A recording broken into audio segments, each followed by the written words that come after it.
अस्सलाम वालेकुम नाज़रीन, चेक इट के साथ नौशीन नकवी और रज़ा रहमानी हाजिर खिदमत है। ख़बरों को आजकल जिस तरीके से हम चेक कर रहे हैं वो चेक से ज़्यादा कैश होती जा रही है। ख़ान साहब की सबसे बड़ी खूबी ये है कि आज तक उन्होंने कोई बात ऐसी की ही नहीं जिससे वापस ना मुड़े हों। जैसे जरदारी साहब कहते हैं कि वो दिल रखते ही नहीं जिसको दुख हो दर्द हो, ऐसे ही ख़ान साहब वो बात करते ही नहीं जिससे मुड़े ना। हर बात पे यू टर्न लेना उनकी आदत है, उनका शौक़ है। और फिर उसके बाद इतनी खूबी से, इतनी खुशी से, इतने फ़ख्र से बयान करते हैं कि जी यू टर्न तो दुनिया के बड़े बड़े लीडर्स लेते हैं। लीडर यू टर्न नहीं लेगा तो लीडर ही नहीं लगेगा। ये बस क्या करें, ख़ान साहब के अपने बनाए हुए असूल व ज़वाबित हैं। वैसे तो अगर ख़ान साहब के बनाए हुए असूल व ज़वाबित की बात करें तो अब तक माशाल्लाह से अपने तमाम असूल वो तोड़ चुके हैं, अपने तमाम ज़वाबित की वो धज्जियाँ उड़ा चुके हैं और तमाम वो बातें जो वो कहते हैं उनसे वो वापस मुड़ चुके हैं। उन्होंने कहा आर्मी चीफ़ की तैनाती पर कोई समझौता नहीं होगा। उन्होंने कहा इलेक्शन पर कोई समझौता नहीं होगा और इलेक्शन होंगे तो ही हमें चुप कराया जा सकता है, मार्च को रोका जा सकता है वरना मार्च जारी रहेगा। लेकिन गुज़िश्ता 3, 4, 5 दिनों में उन्होंने ऐसे से यू टर्न्स लिए कि वो जो उनके साथ डट के खड़ा है कप्तान और हम कोई ग़ुलाम हैं और अमेरिकी साइफर ने हमारी इंडिपेंडेंस की खुद मुख्तारी की धज्जियाँ उड़ा के रख दी हैं। ख़ान साहब के वो तमाम प्यारे प्यारे इंसाफियंस भी मुड़ मुड़ के देखते हैं और पूछते हैं ख़ान साहब करना कीजिए, कुछ सानू भी दस दो। एक दिन बड़े फ़ख्र से वो ख़ान साहब को आज़ादी के मतवाला समझते हैं और अगले ही दिन उन्हें लगता है कि आज़ादी को इतनी ज़रूरी भी नहीं। वो ख़ान साहब जो इतने फ़ख्र से कहा करते थे कि हम अमेरिका के ग़ुलाम नहीं हैं, अमेरिकी साइफर ने मेरी हुकूमत गिरा दी, इस्टेब्लिशमेंट ने मुझसे पंगा लिया और सियासी जमातें, ये जो पीडीएम है ना, ये चूं चूं का मुरब्बा है।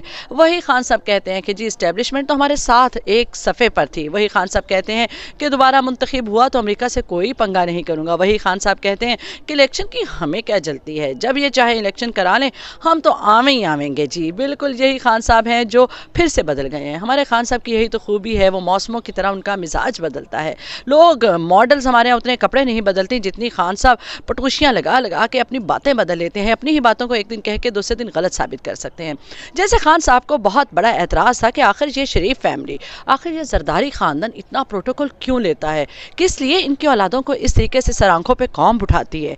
जी यही ख़ान साहब हमें बताया करते थे कि पाकिस्तानी कौम का पैसा, टैक्स पेयर्स का पैसा, अवाम का पैसा किस लिए हम जरदारियों की औलादों पर, किस लिए हम भुट्टोस की औलादों पर, किस लिए हम शरीफों की औलादों पर लगाते हैं, किस खुशी में ये मरियम बीबी इतने प्रोटोकॉल के साथ आती और जाती हैं। एक बार फिर उन ख़ान साहब ने हमारा दिल खुश कर दिया जब कासिम और सुलेमान जा रहे थे और उनका एक बड़ा गाड़ियों का जो कहते हैं ना जत्था उनको छोड़ने जा रहा था। जी बिल्कुल हमारे ही पैसों का, बिल्कुल हमारे ही पैसों से कासिम और सुलेमान को पूरे प्रोटोकॉल के साथ लंदन वापस भेज दिया गया। अपने वालिद साहब को पूछने आए थे, उन्होंने अपने वालिद साहब को पूछा, पूरे लाहौर की ट्रैफिक बंद रही और जाते जाते 12-15 गाड़ियाँ उनको छोड़ने रुखसत करने एयरपोर्ट तक भी गई। कल ही में आफ्ताब इकबाल साहब जो हमारे एक बहुत नामवर सहाफ़ी हुआ करते हैं, वो कहते हैं, उन्होंने अपना एक ट्वीट लिखा बड़ा अच्छा, जिसमें उन्होंने कहा कि वो जिसने दुनिया के अमीर तरीन आदमी गोल्ड स्मिथ की आधी जायदाद ठुकरा दी, उसके ऊपर तुम घड़ी चोरी का इल्ज़ाम लगाते हो। तो रुकिए, सुनिए, समझिए। वो गोल्ड स्मिथ साहब है ना जो दुनिया के अमीर तरीन अफराद में जिनका शुमार किया जाता है, उनकी साहबजादी तलाक के बाद अपने बच्चे खुद संभाल रही, अपने बच्चे क्या, ख़ान साहब के बच्चे भी खुद संभाल रही हैं। बिल्कुल अपने और ख़ान साहब के बच्चे तो संभाल ही रही हैं, ख़ान साहब की साहबजादी भी वही संभाल रही हैं। ख़ान साहब जो करते हैं उसके लिए उनको डोनेशन भी देती रहती हैं। ख़ान साहब का ये जो बनी गाला वाला घर है, ये भी उन्हीं गोल्ड स्मिथ साहब की वो जो आधी जायदाद की कमाई में से शायद ख़ान साहब का हिस्सा बनता था, उसमें से इनको लेके दिया गया, वो भी तलाक के बाद।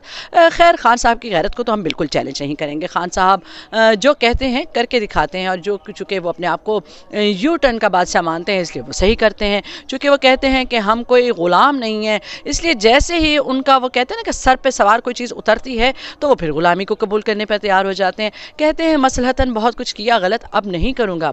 अब आदि वो कहते हैं ना क्या क्या क्या क्या, हाँ मुझे याद है, ख़ान साहब कह रहे थे कि अब ऐसी कोई हुकूमत नहीं लूँगा जिसमें समझौते करने पड़े। तो ख़ान साहब पाकिस्तान में तो ऐसी कोई हुकूमत बनेगी नहीं जिस पर आपको समझौते करने पड़ेंगे या नहीं करने पड़ेंगे पर बात हो।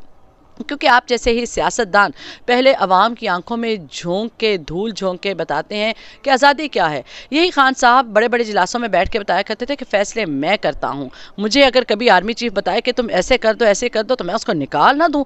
और अब वही ख़ान साहब कहते हैं कि 4 साल जिस दर्द भरी ज़िंदगी से वो गुजरे हैं, कोई और समझ ही नहीं सकता। खान साहब अब हम क्या करें, आपको कौन से वाला खान साहब सच समझें, यू टर्न से पहले वाला, यू टर्न के बाद वाला? अब तो ये भी पता नहीं लगता कि आपने जो पहले बात की वो यू टर्न के बाद वाली थी या जो यू टर्न के बाद बात की वो पहले वाली बात थी। कुछ पता नहीं लग रहा, कुछ समझ नहीं आ रही। और आज फैसल वाडा साहब की बात करें, फैसल वाडा साहब नए नए बागी हुए हैं जी, बिल्कुल वही फैसल वाडा साहब जो कहा करते थे कि वो जिन्होंने बूट रखा था, याद होगा आपको सबको, बूट वाले अल मशहूर बूट वाले फैसल वाडा साहब ने कहा है कि जितने खान साहब के जलसी में लोग हैं उतने तो मेरे मुलाजमीन हैं। हम तो कुछ कहते नहीं हैं, हमारी दुआएं तो खान साहब के साथ हैं। खान साहब जिस हकीकी आज़ादी की बात कर रहे हैं, जिस हकीकी आज़ादी के लिए आवाज़ उठाने का दावा कर रहे हैं, अगर उसका कुछ 5% भी खान साहब कर लेंगे तो जी। नाज़रीन इजाज़त दीजिए, नौशीन नकवी और रज़ा रहमानी को अपना ख्याल रखिए। अल्लाह हाफिज़।